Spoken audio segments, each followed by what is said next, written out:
Tirupati railway സ്റ്റേഷനിൽ ഇറങ്ങിയിട്ട് വലത്തോട്ട് നടന്ന് ഓവർ ബ്രിഡ്ജ് കയറി ഇറങ്ങിയാൽ അതിൻ്റെ തൊട്ട് താഴത്ത് APSRTC ടിക്കറ്റ് കൗണ്ടർ ഉണ്ട്. അവിടെ നിന്നാണ് തിരുപ്പതിയിൽ നിന്ന് തിരുമലയ്ക്ക് പോകേണ്ട ബസ്സിന് ടിക്കറ്റ് എടുക്കേണ്ടത്. ഞങ്ങൾ 5 പേര് തന്നെ നോൺ AC ബസ്സിൽ ടിക്കറ്റ് എടുത്തപ്പം 800 രൂപയാണ് ആയത്. അപ്പ് ആൻഡ് ഡൗൺ ടിക്കറ്റാണ് എടുത്തത്. അപ്പ് ആൻഡ് ഡൗൺ ടിക്കറ്റിന് 4 ദിവസം വരെ വാലിഡിറ്റി ഉണ്ട് എന്നാണ് അവർ പറഞ്ഞത്. അങ്ങനെ ഞങ്ങൾ 5 പേര് ബസ് കയറി യാത്ര തുടങ്ങി കേട്ടോ. നമ്മളിങ്ങനെ പോകുമ്പം കുറേ കെട്ടിടങ്ങൾ കാണാം, കുറേ ലോഡ്ജുകൾ കാണാം. ഈ കെട്ടിടങ്ങളൊക്കെ ലോഡ്ജുകൾ, പുതുതായി വരുന്ന ലോഡ്ജുകളും നിലവിലുള്ള ലോഡ്ജുകളും ഒക്കെ ആട്ടോ. വളരെ പൈസ കുറവ് തന്നെ നമുക്ക് അവിടെ റൂം കിട്ടുന്നുണ്ട് കേട്ടോ. ഞങ്ങൾ മൂകാംബിക പോയപ്പോൾ 2 പേർക്ക് 1000 രൂപേൻ്റെ റൂമായിരുന്നു എടുത്തത്. പക്ഷേ ഇവിടെ 5 പേർക്ക് 1200 രൂപയുടെ റൂമാണ് തിരുപ്പതിയിൽ എടുത്തത് കേട്ടോ. പൊതുവെ അവിടെ ഹോട്ടൽസിനും എല്ലാം നല്ല റേറ്റ് കുറവുള്ളതുകൊണ്ട് ഡീലക്സ് ടൈപ്പും ഉണ്ട്. നമുക്ക് നമ്മുടെ കപ്പാസിറ്റിക്ക് അനുസരിച്ച് തിരഞ്ഞെടുക്കാം കേട്ടോ.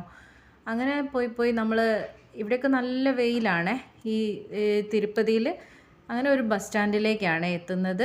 ബസ് സ്റ്റാൻഡിൽ എത്തിയിട്ട് ബസ് ഒരു 5 മിനിറ്റ് അവിടെ നിർത്തിയിടും. അവിടുന്ന് പിന്നെയും സ്റ്റാർട്ട് ചെയ്ത് നമ്മൾ കുറച്ച് ദൂരം നീങ്ങിയപ്പം സപ്തഗിരി ചെക്ക് പോയിൻ്റ് എത്തി. സപ്തഗിരി ചെക്ക് പോയിൻറ്റിൽ നമ്മുടെ ബാഗ് സ്കാൻ ചെയ്യും, നമ്മളെ ബോഡി ചെക്ക് ചെയ്യും, എല്ലാം ചെക്ക് ചെയ്യും കേട്ടോ. അവർ ചെക്ക് ചെയ്ത് നമ്മളെ വിടും കേട്ടോ. വലിയ പ്രശ്നമൊന്നുമില്ല, പേടിക്കേണ്ട കാര്യമൊന്നുമില്ല കേട്ടോ. ഞങ്ങൾക്ക് കുറച്ച് പേടിയുണ്ടായിരുന്നു എന്തെങ്കിലും അവിടെ പിടിച്ചു വെക്കുമെന്നൊക്കെ. പക്ഷേ അങ്ങനെയൊന്നുമില്ല കേട്ടോ.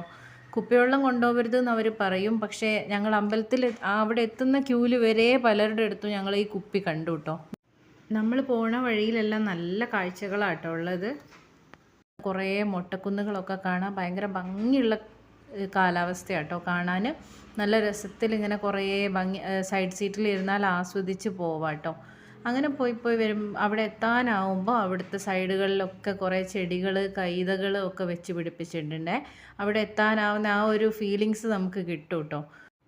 തിരുപ്പതി ടൗണിൽ നല്ല ആൾത്തിരക്കും വണ്ടി തിരക്കും വെയിലും ചൂടും എല്ലാം ആണെങ്കിൽ തിരുമലയിൽ നേരെ തിരിച്ചാട്ടോ. എത്ര വെയിലത്തും ഞങ്ങൾക്ക് അവിടെ ഒരു ചൂട് ഫീൽ ചെയ്തില്ല. നിറയെ മരങ്ങളും തണുപ്പും എല്ലാം ആയതുകൊണ്ട് നല്ലൊരു അനുഭവമായിരുന്നു ഞങ്ങൾക്ക് അവിടെ നിന്ന് ഉണ്ടായത്. തീരെ ക്ഷീണം തോന്നിയിട്ടില്ലായിരുന്നു. പല യൂട്യൂബ് ചാനലുകളിലും നോക്കി ഒരു റിസർച്ച് തന്നെ നടത്തിയിട്ടാണ് ഞങ്ങൾ അവിടെ പോയതെന്ന് പറയാം കേട്ടോ. അങ്ങനെ ഞാൻ കേട്ടത് മുടി മുറിച്ചതിന് ശേഷം വേണം ഗോവിന്ദരാജ ക്ഷേത്രത്തിൽ ദർശനം നടത്താനെന്ന, നമ്മുടെ അഹങ്കാരം എല്ലാം കളഞ്ഞതിന് ശേഷം. അതുകൊണ്ട് ഞങ്ങൾ കല്യാൺകട്ടയ്ക്കടുത്തുള്ള CRO ഓഫീസിൻ്റെ അടുത്താണ് കേട്ടോ ഇറങ്ങിയത്. ബസ് അവിടെ നിർത്തിയിട്ട് അവർ ഞങ്ങളോട് പറഞ്ഞു കേട്ടോ, മുടി വെട്ടാനല്ലേ ഉള്ളത്, ഇവിടെ ഇറങ്ങിക്കോളൂ എന്ന്. അങ്ങനെ ഞങ്ങൾ അവിടെ ഇറങ്ങി. CRO ഓഫീസിൻ്റെ തൊട്ടടുത്ത് തന്നെയാണ് കേട്ടോ കല്യാൺകട്ട. അവിടെ ഇറങ്ങിയിട്ട് കുറച്ച് ഇടത്തോട്ട് നടന്ന് മേലോട്ട് നടന്നാൽ കല്യാൺകട്ടയിലെത്തും.